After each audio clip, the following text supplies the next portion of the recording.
আসসালামু আলাইকুম চাকরি প্রত্যাশী প্রিয় বন্ধুরা, ফেসবুক এবং ইউটিউব থেকে আজকের ভিডিও আপনারা যারা দেখছেন সবাইকে আন্তরিক শুভেচ্ছা এবং ধন্যবাদ। আজকে বরাবরের মতোই আমরা বিগত সালের এসে যাওয়া কিছু গুরুত্বপূর্ণ প্রশ্ন, যেগুলো বিভিন্ন চাকরির পরীক্ষায় এবং বিভিন্ন অ্যাডমিশনে ভার্সিটি ভর্তি পরীক্ষায় আসছিল, গুরুত্বপূর্ণ পার্টস অফ স্পিচের উপরে কিছু গুরুত্বপূর্ণ প্রশ্ন আমরা আলোচনা করব।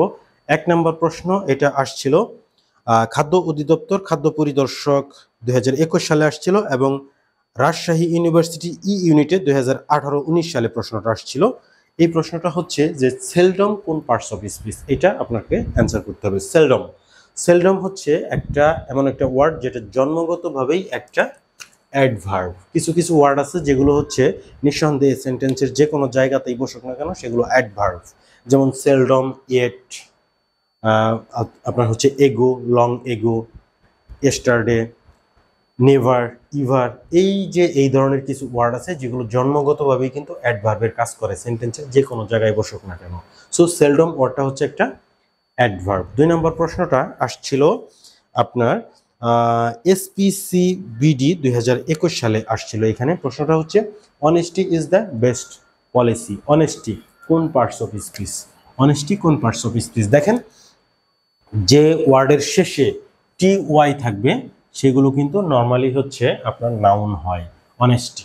সো এখানে অনেস্টি কিন্তু একটা নাউন। এরপরে অনেস্টি, দেখেন অনেস্টি শব্দের অর্থ হচ্ছে সততা, যেটা হচ্ছে বাংলায় সততা অর্থাৎ হচ্ছে একটা বিশেষ্যের কাজ করে, বিশেষ্যর কাজ করে, সততা অর্থাৎ নাউনের কাজ করে।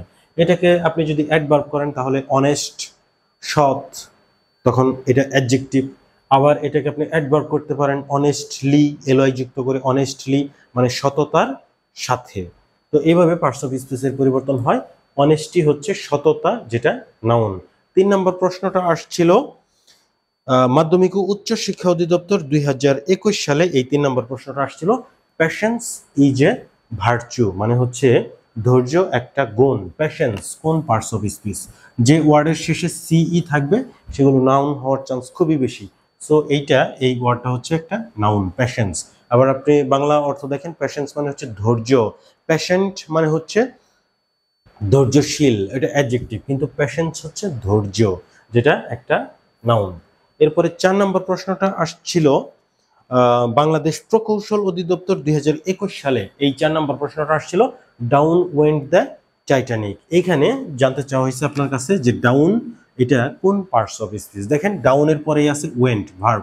ডাউন ওয়েন্ট দ্য টাইটানিক অর্থাৎ হচ্ছে ডাউন ওয়েন্ট মানে হচ্ছে তলিয়ে যাওয়া, পানির নিচে চলে যাওয়া।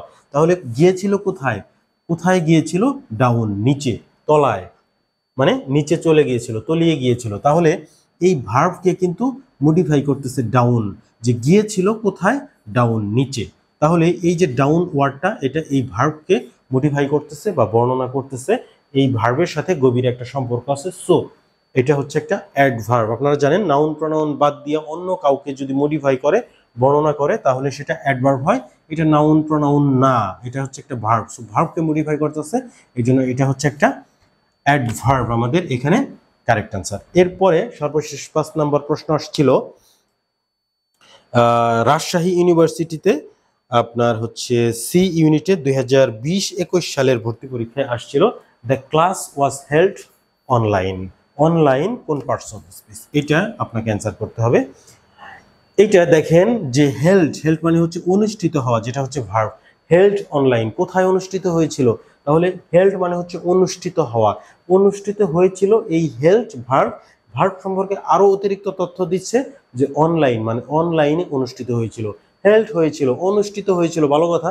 এখন কোথায় অনুষ্ঠিত হয়েছিল? অনলাইনে। সো এই ভার্ব সম্পর্কে আরো বাড়তি তথ্য দিচ্ছে অনলাইনটা। সো এটা হচ্ছে একটা অ্যাডভার্ব। তো ভার্ব সম্পর্কে অতিরিক্ত তথ্য দিলে সেটা অ্যাডভার্ব হয়। এই যে 4 নম্বর প্রশ্নে কিন্তু আমি আপনাদেরকে বলছি, সেটা আবার এখানে রিপিট হলো।